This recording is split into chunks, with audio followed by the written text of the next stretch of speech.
अब देख रहे हैं पीबीएन न्यूज, मैं हूं शब। अब वक्त है दिन भर की 5 अहम खबरों का, तो डालते एक नजर।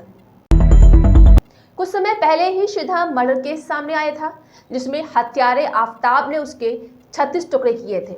वही अब झारखंड की रोबिका को पति ने 50 टुकड़ों में काट के फेंका है और लखनऊ में भाई ने छोटी बहन की हत्या कर उसे घर में ही दफना दिया था। वहीं सभी हाल की घटनाओं में एक बात कॉमन है कि विक्टिम महिलाएं थीं और आरोपी पुरुष। कहीं आरोपी करीब रिश्तेदार तो कहीं अनजान व्यक्ति था। अभी बिकनी किलर के नाम से मशहूर चार्ल्स शोबराज भी अपनी रिहाई की वजह से चर्चा में रहा है। उसने अलग अलग देशों में 24 से ज्यादा महिलाओं की हत्या की और जहां निर्भया भी इसी सोच का ही शिकार हुई थी। तो आइए देखते हैं क्या है पूरा मामला, जहां दिन पर दिन महिलाओं की हत्या बढ़ती ही जा रही है। अब आपके मन में ये सवाल उठ रहा होगा कि आखिर कोई पुरुष किसी महिला को इस कदर बेरहमी से कैसे मार सकता है।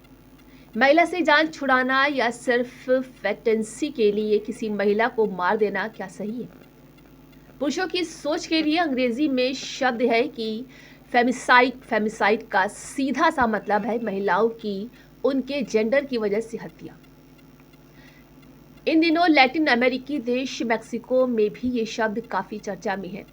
कारण वहाँ पिछले कुछ महीनों में 1000 से ज़्यादा महिलाओं की हत्या हुई है। इन महिलाओं का दोष सिर्फ इतना था कि वे महिलाएं थीं। ज़्यादातर मामले में हत्यारे उस महिला को जानते तक नहीं थे, लेकिन सिर्फ जेंडर की वजह से उन्होंने ये हत्याएं की हैं। आपको कुछ और उदाहरण भी देते हैं। जैसे पिछले महीने अमेरिका की एक यूनिवर्सिटी में सोते वक्त 3 लड़कियों की गोली मारकर हत्या कर दी गई थी और पुलिस ने इसे भी फेमिसाइड का केस बताया था। वहीं साल 2006 में एक अमेरिकी स्कूल में मास शूटिंग की घटना हुई, लेकिन ये गोलीबारी थोड़ी अलग किस्म की थी, जहां सिरफिरे हत्यारे ने इसमें सिर्फ फीमेल स्टूडेंट्स और टीचर को ही निशाना बनाया था।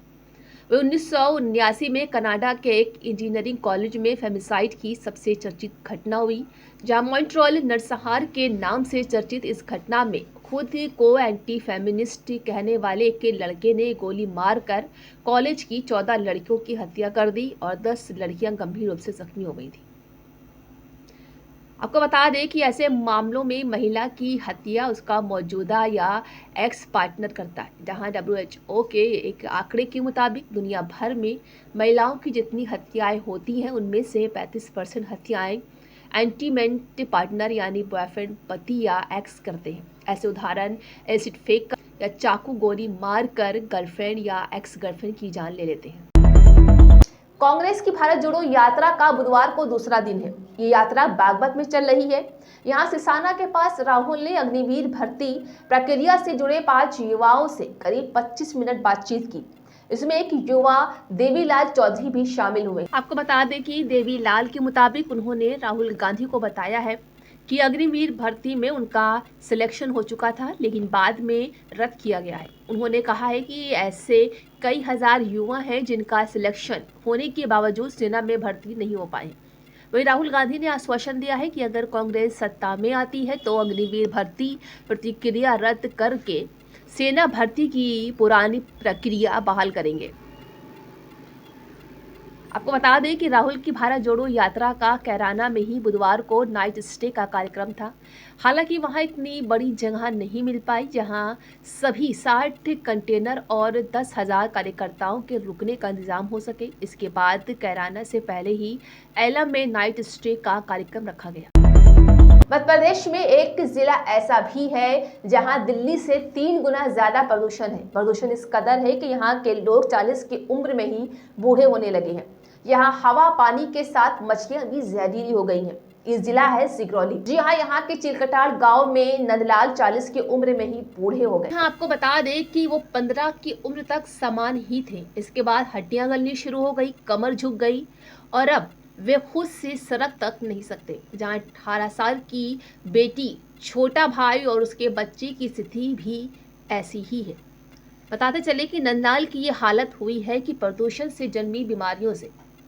आपको बता दें कि नंदलाल की हालत प्रदूषण से जन्मी बीमारियों से हुई है। जहां पावर पॉइंट के हब सिंगरौली में धुएं ने लोगों का जीवन मुश्किल कर दिया है। एक रिपोर्ट के मुताबिक धुएं के साथ पारा यानी मरकरी खतरनाक स्तर पर निकल रहा है। और 20 साल से हालात बिगड़ते जा रहे हैं, लेकिन अब बेकाबू हो चुके हैं। यहाँ के पानी में रहकर मछली में मरकरी की मात्रा बहुत ज़्यादा हो गई है, जो धीमा जहर का काम कर रही है। बताते चले कि सिगरौली में प्रदूषण से बेकाबू हालात का मामला अब नेशनल ग्रीन यानी एनजीटी में पहुंच गया है। ये याचिका की सुनवाई करते हुए एनजीटी में प्रदूषण से लोगों के जीवन पर पड़ रहे असर का रिपोर्ट बनाने के लिए हाई लेवल जांच कमेटी सिगरौली भेजी गई, जहां कमेटी ने लोगों के बाल और ब्लड के साथ मिट्टी, पानी और फसलों के सैंपल कलेक्ट किए हैं। बताते चलिए कि सिगरौली में ऐसे 12 रोड और चौराहे हैं जहां पूरे समय धूल और धुएं से कोहरा छाया रहता है। यहां का एक एयर क्वालिटी इंडेक्स 900 से 1200 के बीच रहता है, जो मानक स्तर से 20 से 25 गुना ज़्यादा है। वहीं एनसीएल के सूर्य किरण गेट पर यह औसतन 500 के ऊपर रहता है। ये भी लाइव अपडेट नहीं होता है। यहाँ प्रदूषण के आंकड़े छिपाने के लिए एक दिन बाद मैनुअल डाटा अपडेट किया जाता है। दिल्ली के आदर्श नगर इलाके में सोमवार को ब्रेकअप से नाराज युवक ने लड़की पर चाकू से 4 वार किए हैं। ये घटना सीसीटीवी में कैद हो गई है, जहां घायल लड़की को बाबू जगजीवन राम अस्पताल में भर्ती कराया गया है, जहां उसकी हालत स्थिर है। वहीं आरोपी का नाम सुखविंदर है और उसे हरियाणा के अंबाला से अरेस्ट किया गया है। जी हां, आपको बता दें कि पुलिस ने केस दर्ज कर मामले में आगे की जाँच शुरू कर दी है। आपको बताते चले कि पीड़िता दिल्ली यूनिवर्सिटी में बीए की पढ़ाई कर रही है। उसकी 5 साल पहले सुखविंदर से दोस्ती हुई थी, जहां लड़की के परिवार को उनका रिश्ता मंजूर नहीं था।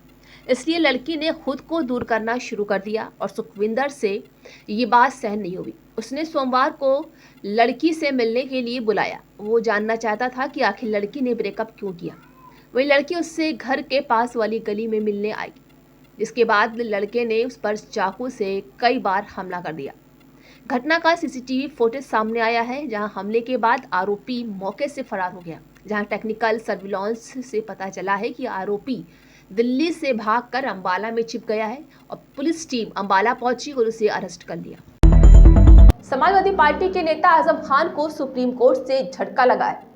दरअसल सपा नेता ने एक याचिका दायर कर सर्वोच्च न्यायालय से अपील की थी कि उनके खिलाफ यूपी में दर्ज कुछ केसों को दूसरे राज्यों में ट्रांसफर कर दिया जाए, जहां कोर्ट ने उनकी इस मांग को नकारते हुए उन्हें हाईकोर्ट जाने के लिए कहा और निर्देश दिए हैं कि उनकी याचिका पर जल्द से जल्द सुनवाई की जा सकती है। आपको बताते चले कि वकील कपिल सिब्बल के माध्यम से कोर्ट में पेश हुए आजम खान ने कहा है कि मुझे राज्य में न्याय नहीं मिलेगा, मुझे जबरदस्ती सताया जा रहा है। ये कोई जज नहीं बल्कि राज कर रहा है। एक राज्य के अंदर हर जगह स्थिति एक जैसी ही रहेगी। इस पर chief justice DY Chandrachud, justice PS Narasimha और जस्टिस एसए नज़ीर के बेंच ने कहा है कि आजम खान के खिलाफ आपराधिक केसों को ट्रांसफर करने के लिए और पुख्ता वजह होनी चाहिए।